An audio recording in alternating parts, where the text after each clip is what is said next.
A KTP is a knowledge transfer partnership, and that's a partnership between a business that has a challenge or an opportunity that they want to exploit, but they don't have the knowledge in-house, and therefore they work with a university in order to access the academic expertise that they need to capitalise on that opportunity. This KTP project was really interesting because it traced carbon from farm systems through the Lake District farmers through to the final consumers of the food. And the final consumers of the food are really interested in their carbon footprint, and they're looking up the supply chain, and there ultimately are the farmers.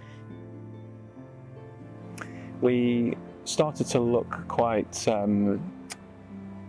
intently at our sustainability approach as a company, and we are butchers, so we need a helping hand because we know what good meat is, and we know what good farming probably looks like, but we needed someone to help us to understand exactly what our impact on the environment is and what kind of baseline that we need to kind of understand that. So that's why we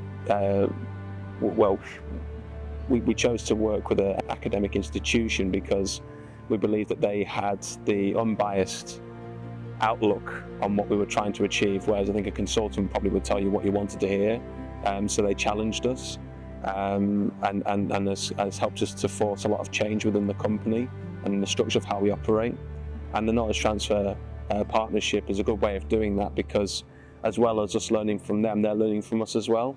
The meat industry is a closed door, so to find a company like us, I guess, for them is probably quite useful.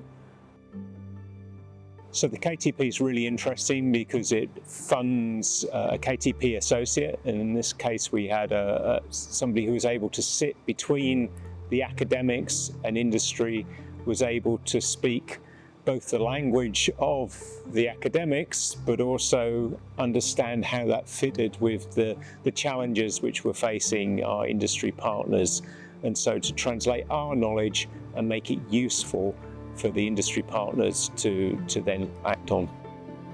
So what we were trying to do was to find ways of reducing the carbon emissions from the kind of livestock business that LDF run. And my particular role was in working with the KTP associate, which was Laura Giles, looking at the stocks of carbon in soils on the farms that were supplying Lake District farmers with their meat, with the idea of how we might be able to increase those carbon stocks and reduce the overall emissions of carbon dioxide to the atmosphere. So we were looking at, from the ground up, literally the soil, through to the end product of the meat.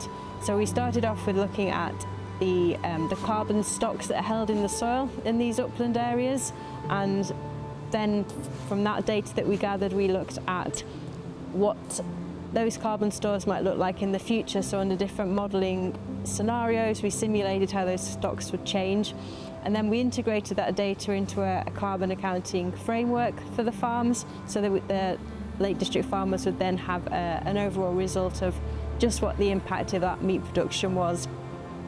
The project name kind of gives you the idea of what the aim was for the project, which is towards net zero meat production. So it's putting us on the pathway towards net zero, to look at the emissions that we're creating at farm level, which are a huge part of Lake District farmers' Scope 3 emissions. So we've calculated our Scopes 1 and 2, which are fairly easy to do because you control them, either through invoicing or whatever. Scope 3 is everything else, and the bulk of our carbon will probably sit at farm level. So it was understanding that. There were 3 work streams in this project, so we divided up into thirds. So the first work stream was very much the field work, the hands-on, going out into the farms, meeting the farms, gathering the soil samples and doing the lab work with that. And then the second phase was to do the modelling. So with that data we'd already collected, we used that to validate the work of the simulations that the model was creating in terms of what carbon accounts would look like in the future. And then the third and final phase was bringing all of that together, but into a carbon accounting framework. So we ran a workshop that brought stakeholders together, both from in Lancaster and other institutions, and also corporate clients and farmers and farm advisory bodies as well, to help with that process of understanding carbon accounts on farms. How do we communicate that, what the opportunities are, what the barriers might be to supporting farms in transitioning more to net zero production. So that, yeah, there were those three main work programs. The associate, Dr. Laura Giles, was kind of nothing short of a miracle that we found her. She's got a brilliant understanding of the etymology of the Lake District. She's a big fell walker. She understood where quite a number of the farms that we already worked with, even before she knew that we worked with them, were. So she understood the terrain that we were trying to operate in. She's done a lot of work around carbon calculations, which was something that we needed to do as part of the work. But she's got a very strong thirst for knowledge, which is when you're trying to do something like this, where you're talking amongst many different types of disciplines: butchery, farming, different academia, soil science, sustainability science, economic science. You need, if you find someone that is thirsty for all that knowledge, to understand the language that we're all speaking, then I think that's why she's done so well in this project. My learning was about the interdisciplinary nature of some of these questions. So in carbon accounting, we're always just doing, what energy did you burn, how far did you drive, etc., etc. So we're getting basically the flows of carbon. But working with the soil scientists and the KTP, I came to better understand the stocks of carbon in the soil are perhaps the most important and interesting part of the conversation. And that's not within carbon accounting, because my level of carbon accounting, we don't do stocks, we just do flows. Linking those stocks together has been a really important outcome for us. One of the things that hit us hard was finally understanding just how much carbon is being stored currently in the soils on the 4 case study farms that we did in Lake District Farmers Farming Network. The network's around about 50 farms.